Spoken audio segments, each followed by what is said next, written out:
I grew a lot of food in 2025, but the crop that weighed the most wasn't the crop that fed my family the most. I had one crop that came in over 180 pounds and another one just under 70, and the smaller harvest mattered way more on the plate. That disconnect only made sense when I stopped thinking about fed as only one thing. When I separated the harvest by volume, calories, and nutrition, the story completely changed. Same garden, same year, 3 different answers. Let's start with volume. Volume is usually how we talk about productivity in the garden, so I wanted to start there. By weight, my top 3 crops were paste tomatoes at 180 pounds, potatoes at 68 pounds, and cucumbers at 26 pounds, and that's exactly where the problem starts. By volume alone, tomatoes carried the garden. There's no argument there, but that doesn't tell you the whole story, because tomatoes mostly get turned into sauces, salsa, and soup. Soup is pretty much the only one that's a standalone meal. Tomatoes support meals. They do not replace them. Cucumbers are an even clearer example. They produced well and we ate them fresh, but a cucumber doesn't feed you the same way a potato does. And that's why pounds alone aren't enough to answer the question. The second way I looked at this was energy, calories. In my house, most of our calories don't come from the garden. They come from meat, dairy, and bread. I don't expect my garden to meet our energy requirements, and I don't think it's realistic for most small gardens. What I do want to know is which crops meaningfully contribute energy to our meals. And when I looked at calories, the ranking changed completely. Potatoes came out far ahead at 340 calories per pound. The amount I grew added up to about 23,000 calories.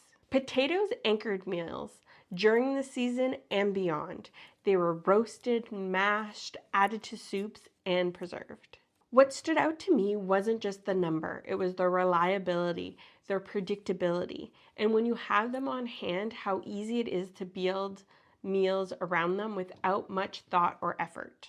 Beets came next at 195 calories per pound. They are a surprisingly dense crop. The amount I grew added up to just under 2,000 calories, which looks small, but that doesn't mean beets aren't doing much. It just means I didn't grow a lot of them. Per pound, they hold their own, and that's what matters for planning. When garden space is limited, calorie density is a useful signal. It tells me which crops earn their space, even in smaller quantities. Beets fall squarely in that category, and seeing the numbers laid out made it obvious that I underplanted them. Carrots followed closely behind them. At about 185 calories per pound, I grew 8,700 calories worth of carrots. And carrots might be the most interesting crop in this section because they are quiet calories. You don't sit down and eat carrots the way you do potatoes, but they show up everywhere in soups, stews, in sauces, as sides, and when they do, they make the meal just a little bit more substantial. They stretch food, they make portions go further, and over time, that adds up. What matters here isn't just the numbers, it's how these foods show up in real life. Potatoes carry meals, carrots and beets bulk meals out, but calories still don't tell the whole story. This is the category that matters the most to me. The goal of my vegetable garden isn't calorie replacement. I grow vegetables because I want better nutrition, fresher food, more variety, and for vegetables to show up more consistently on our plates. Broccoli is one of the strongest nutritional performers in my garden. It provides vitamin C, K, folate, and fiber, and beneficial compounds like sulforaphane. What makes homegrown broccoli especially valuable is timing. Vitamin C degrades very quickly after harvest, so the sooner you can get it from garden to plate or garden into your freezer, the more nutritionally dense it'll be. and that's a clear advantage of growing it yourself. Beets show up here again. They provide potassium, magnesium, folate, and iron. They are not flashy, but they do provide a lot nutritionally. Carrots round out the list here. They are best known for vitamin A in the form of beta carotene, but they also contain fiber, antioxidants, and vitamin K. They store well, they're easy to preserve, and they are simple to use in everyday meals. This is where the data started to line up in a very interesting way. Both carrots and beets showed up on the energy list and the nutritional list. Once I saw the garden this way, the gaps became pretty obvious. The first gap is pretty simple. I need more carrots and beets. They provide both energy and nutrition. Beets get used in purple gnocchi, which my kids actually like to eat, and roasted beets with some feta and honey is a delicious side. Carrots go into chicken soup, which I canned for the first time this year, and I want to do so much more. With the addition of bone broth, it just adds another level of nourishment. Chicken soup can turn into so many different meals. I also add carrots to tomato soup. It adds a touch of sweetness and makes the soup more filling. The second gap is Brussels sprouts. I didn't plant any this year. I've struggled with them in the past, and I wanted to put off growing anymore until I had nailed down broccoli. After 2 years of good broccoli harvest, I'm finally ready to revisit Brussels sprouts in the 2026 garden, especially given how strong they are nutritionally with vitamin C, K, and folate.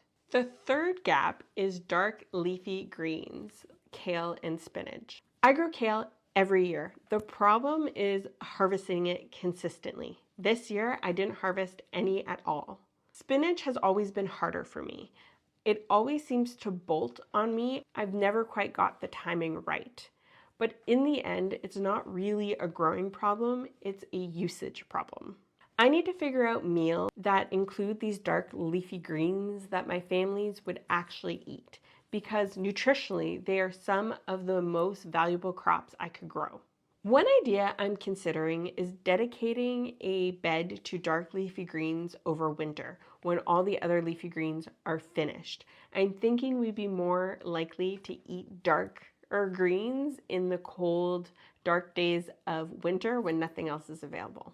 So how did my garden feed my family in 2025? The honest answer depends on how you ask the question.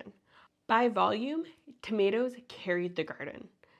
By calories, potatoes and root crops mattered most.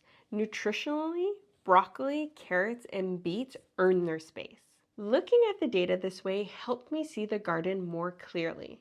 Not just what produced the most, but what actually mattered once it came out of the garden and hit our plates. Some crops built meals, others supported them, and a few did both quietly over and over again.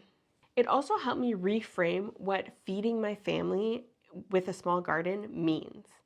It's not about completely eliminating the grocery store or hitting some sort of calorie target.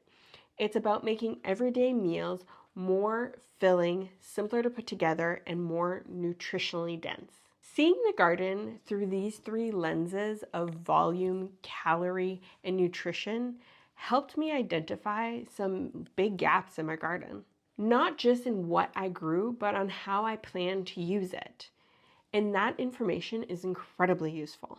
This way of looking at the garden has me already thinking differently about next season. What deserves more space? What needs better follow through? And what I don't need to just chase because it produces a lot of weight. If you track your garden at all, I'm curious. Do you think about it in terms of weight, calories, or nutrition, or something else entirely? I'd also love to read how you defined feeding your family. In the next video, I'll be sharing some of the better planting decisions I made in my small garden.